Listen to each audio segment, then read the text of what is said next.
Hello, Steve. My name is Amy Dennis, and I chose to respond to your discussion board original post.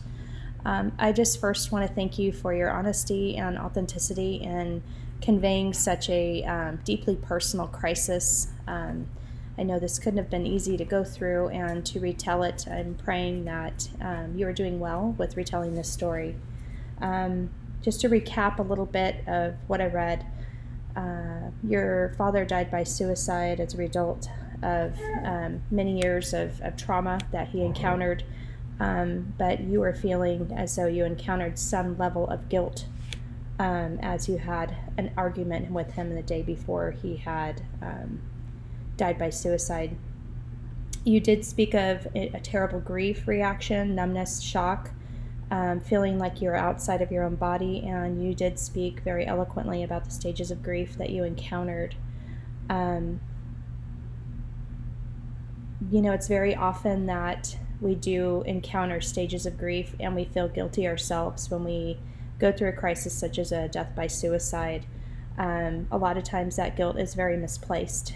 I know that it's easy to attribute sometimes the fact that you had an argument and then it made perfect sense to you at the time that the death by suicide was a result of that, but that's just not true. Schneidman in 1987 is cited, and James and Gilliland describes somewhat of a psychosocial autopsy, with time allowing what he describes as a post-mortem assessment where you're able to ID the key demographics to ascertain suicidal intent. We look at things such as trigger events, psychopathology, all kinds of different demographics to look at the issues, the key considerations that led up to that death by suicide. This psychological autopsy also allows an empathetic and supportive lens for survivors. So as a crisis counselor, it's a wonderful assessment tool to allow you to kind of rephrase and reframe the key events and the triggers, the psychopathology that might have led up to that event.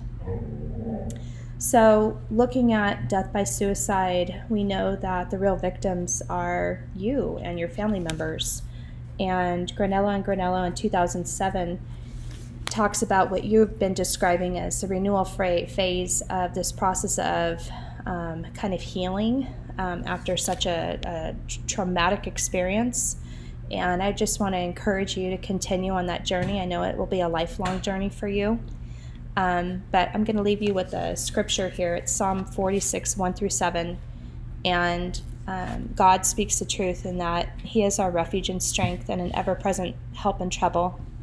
Therefore we will not fear, though the earth will give way and the mountains may fall into the heart of the sea, though its waters roar and foam and the mountains quake with their surging. There is a river whose streams make glad the city of God, the holy place where the Most High dwells.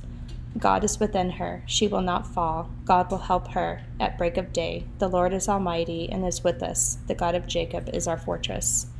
I want you to just maybe marinate on that verse a little bit. Think about that and the fact that there's nothing that can separate us from God, not death, not this event or any other. Thank you again for taking the time to post.